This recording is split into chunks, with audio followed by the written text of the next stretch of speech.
I don't want to believe that this is just me, because recently I've noticed a lot of people acting bitter towards one another, acting jealous. There is envy. And if you look back, you would realize that these people come from the same household. I do not want to believe it's just me noticing it. The question for today is, why are siblings suddenly acting like sworn enemies? I tried so hard and got so far. If you go to social media, you'll see lots of family pictures, beautiful pictures of children and their parents so happy together. But all of a sudden, as they grow older, they are torn apart because there is envy in the story, there is bitterness in the story, there is anger, there is rage, and all sorts. And you begin to wonder what really happened. I want to share a very short, I want to share a story. I have other sisters. So I have one particularly that was very, very close to my immediate older sister. When we were growing up, a lot of people thought that we were twins. I think it was because of our resemblance. I don't say the resemblance anyway. People say we look alike a lot. But I think the major factor was the closeness between the both of us. We bathed together, we ate together, we ran all the errands together, we did virtually everything together. We had the same friends. Her friends were my friends, and my friends were her friends. We were that close together. But as we grew older, gradually we began to tear apart, and then finally marriage came and did the and did the perfect justice. We became separated for a whole period of time, and marriage was just the perfect excuse because we lived in the same city. We lived in the same city, but we barely saw each other. Sometimes maybe once in 2 years because there is a family gathering or whatsoever. But we never cared to visit each other for a couple of years. But something happened after I encountered Christ. I realized that I had been bitter towards my mother and my sister. This thing just happened like it happened like a flash. I just realized I had been bitter towards them. And then I don't know, God flooded my heart with love, and then I began to feel regret. I began to feel remorse for those years where there was just an unexplainable rage. And it's this same thing that I have noticed. I keep noticing in many families. What is going on that many people have, I don't know, many siblings. I don't want to use the word siblings because when you say siblings, it looks like I'm talking about younger children. No, I mean adults. Adults who are supposed to be thinking about how to become great and mighty. All of a sudden there is this bitterness, there is this rage, there is this anger, there is jealousy. And you cannot even pinpoint where the problem is coming from. But I'll tell you where the problem is coming from. It's coming from absence of love, because you cannot give what you don't have. Initially, I used to think that as people grew older, they should know the right things to do. They should be able to separate wrong from right. But I've realized that no matter how old we get, we cannot give what we do not have. If you don't have love, you cannot give it. And having love is not is it should not be reduced to maybe having feelings towards somebody, or it should not be reduced to closeness. There have been cases of married people who divorced. There have been cases of best friends who tear apart. There have been cases of lovers who went their separate ways. So we cannot reduce friendships or relationships. We cannot say because two people are in a friendship or because two people are in love, there is love existing.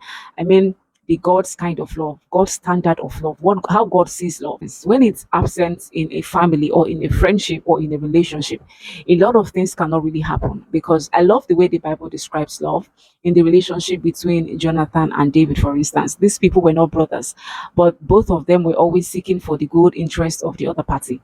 And this particular thing is missing in the lives of many people. You know, the family is the bedrock of the society. Every good person has a family, and every bad person has a family. So if you want to trace the dysfunctionality of the society, we cannot but pinpoint the family.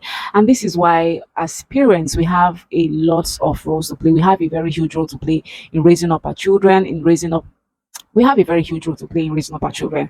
So in this video, I'm not throwing the blame game to the parents, but I want to identify three key factors that I believe that parents should consider in raising their children, so that this thing can be minimized. You see, even people who claim to be Christians will tell you that they no longer speak to their siblings, or they are at loggerheads with their siblings, or they have gone separate ways from. And you're wondering, what is the meaning of this? Why is there so much rage and bitterness and envy and anger? You see, so I don't know.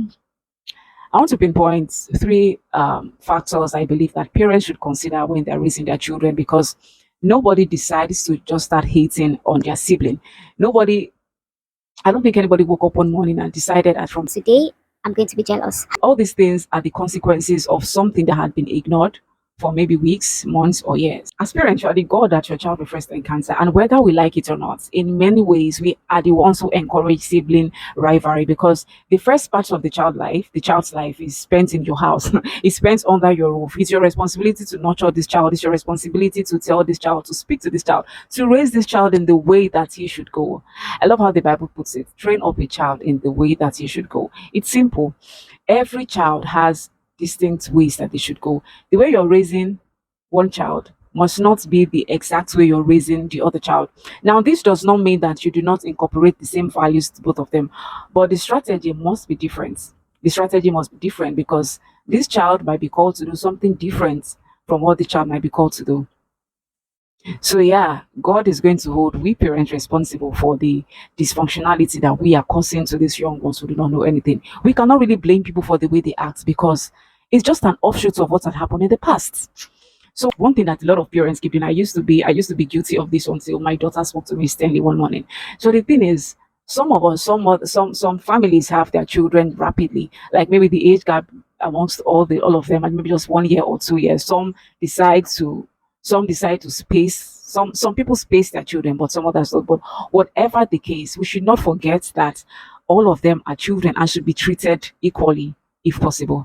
I'll give you an instance. Many parents, here's what happens in the homes of many families. The moment there is a newborn, it doesn't matter if the older one is 2 years old or 5 years old or 9 months old, they just automatically believe that he's now a senior man or a senior woman. And now they expect that this person who is supposed to be a child should take on to responsibilities because there is a new kid on the block. And this is very wrong. You don't we forget that the older one, who even though he's older, even if he's 3 years old, even if the person is 4 years old or 2 years, he still needs cuddles. This child still needs cuddles, but we expect that the child should understand. Also, can't you understand that you have a younger brother, you have a younger sister? And somehow we expect these little babies to just understand. And gradually, this child is nurturing hate because they are thinking that the presence of the new child is responsible for their denial of cuddles, their denial of the parental care that they've been enjoying for just a few years. And somehow we want the older child to become responsible too quick, and many times they lose their childhood. And you expect that child to just give love freely when they become an adult. No, no, no, it does not work that way. It does not work that way. So we parents need to do better. Let me tell you a story that happened to me one day. I gave birth to my second daughter when my daughter was 3. My daughter was already 3 years when I gave birth to my second daughter, and somehow I expected her to be mature. And because of that, as they grew older, sometimes I'll get biscuits for the younger ones, and I would just expect my oldest daughter to respect herself. And then she told me one morning, she told me sternly one day, She said, Mommy, I am still a child. at that point, I did not think it was my daughter speaking to me. I felt, I just perceived that that may have been God warning me from an impending danger that I was causing by myself. So because of that, I give all of them the same snacks. I treat all of them the same way. I don't assume that this one who is older does not need to have snacks. I used to think that way. You're 5 years old, you should understand that your younger one needs snacks more than you do. I stopped that immediately and I realized that they are warmer with one another, and I just realized that their relationship somehow is better. I never called them to speak to them, but I had to change. I had to change my perspective. I had to change my orientation. I had to change the attitude with all of them. So that's one. If you have different children, if you have many children, or if you have more than one child, you have to acknowledge that all of them are different. They'll have different preferences, they'll have different likes, they'll have different distastes. And God created us to be that way. We are unique in our own different ways. In your household, you're going to have a lawyer, you're going to have a doctor, you're going to have a painter, you're going to have the one who is interested in business. It does not mean that the one who is science inclined, who wants to become a doctor, is better and should be treated better than the one who is a painter. Both of them are unique in their own different ways. We always want to pay more attention to the one who is science inclined. I do not want to think that this is still the norm, but it used to be the norm when I was growing up.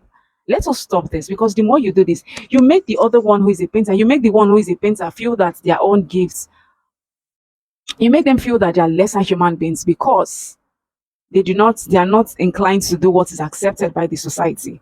If the society wants to push them away, you should not be the first doing that. You should be the one to accept them. You should be the one to help them to accept themselves for who they are. And the painter is not lesser than the doctor. No.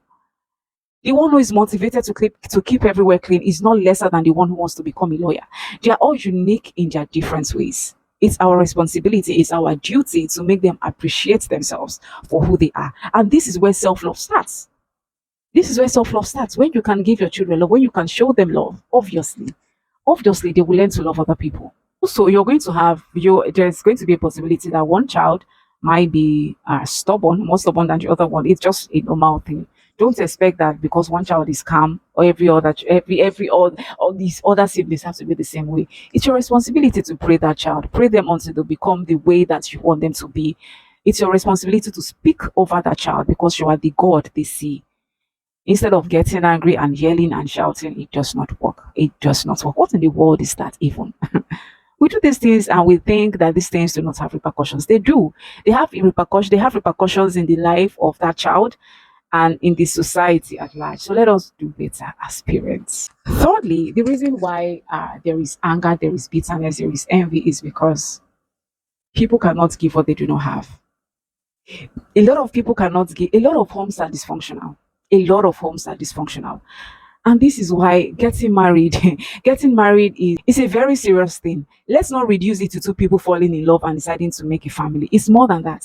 There is something my father used to say. My father used to tell me then that when we were still teenagers, my father used to teach me and my other siblings that we could make mistakes in our courses. We could maybe somebody could decide to study an engineering course, and then they figure out that they're painters. My father would used to say that it's okay to make a mistake in your choice of career, but in your marriage, if you make a mistake in your marriage, it could affect the generations to come. It's that bad. A lot of people are from dysfunctional homes. And this is why when you see people who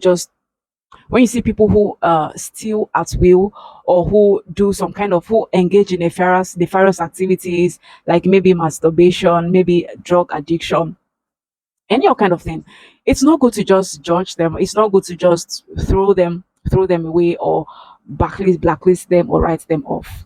Check to see that they're from dysfunctional homes, and the least we can do is to show these people love. But you who are a parent, or you who are parents, you have the sole responsibility to show love to your children.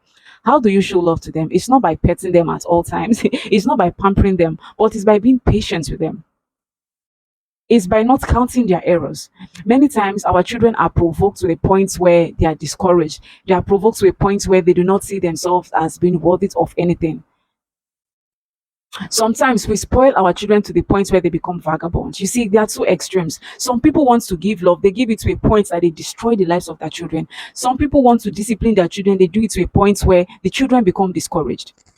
So we need to balance these things. We need to balance these things, because the lives of these children are in our hands. For us to to have a better society, for us to have more beautiful place, it's in our hands. Like, we have a lot of responsibilities to do in that aspect. So yeah, show love to your children. Show love to your children, and this does not mean you want to feed them all what they don't need. You give them biscuits morning, you give them sweet at afternoon, you give them juice in the night. That's not what love is. That will be all for today. I want you to please share this video. I want you to drop a comment because I really would love to hear from you. That will be all for now. Goodbye. See you in my next video.